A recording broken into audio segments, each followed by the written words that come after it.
name is Alex, short for Alejandro, and I've been doing RV life for about a year now. A lot of the law enforcement's understanding of it, and they understand that if the homeless are going to exist, so some of them, we're not homeless, I have a job and everything, but the people that aren't fortunate to be able to hold a job, they're either on a tent or they're going to be in a van, which is a lot nicer in certain climates like the rain. So but for me personally, I choose this lifestyle. It's not because I can't make a living. It's more freedom than being cooped up in an apartment. I have a family, so it's nicer to be here than having to go home to an apartment, and after work I just come straight to the beach after work, and I have my shower and everything set up.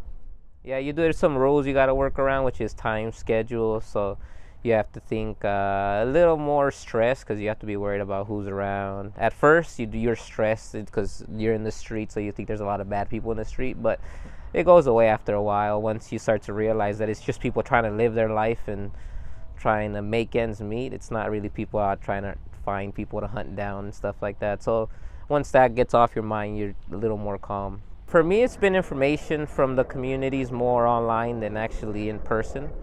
So just researching online, seeing that, learning from other people's experiences and mistakes, and trying to absorb as much information from the internet, not really in person.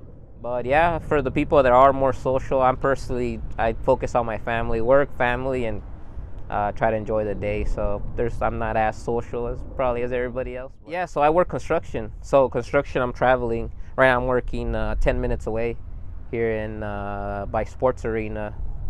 But I was working a few months ago up in Temecula, so we were up there. Same thing, van life's the same thing over there. You have people living in their cars. You have the you kind of have the areas.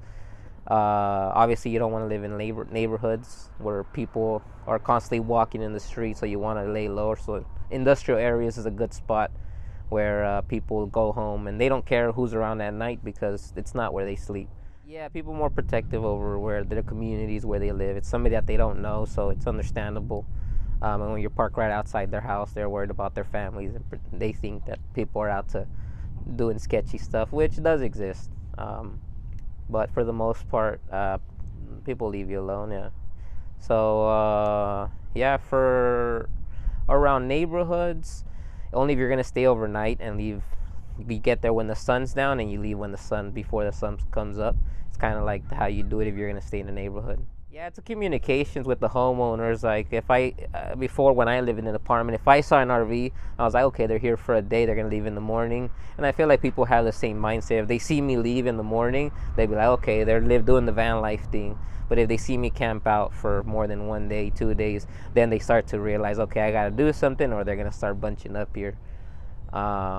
So it's just being in the other person's shoes and just knowing how people feel. So you're cooped up inside of a car, and San Diego's got nice weather to where you could be out most of the time, and you don't want to be inside the van all day. And this kind of lets you, have the world as your yard. And I mean, it's set up here to come in RV. I don't know of many other areas that have something like this.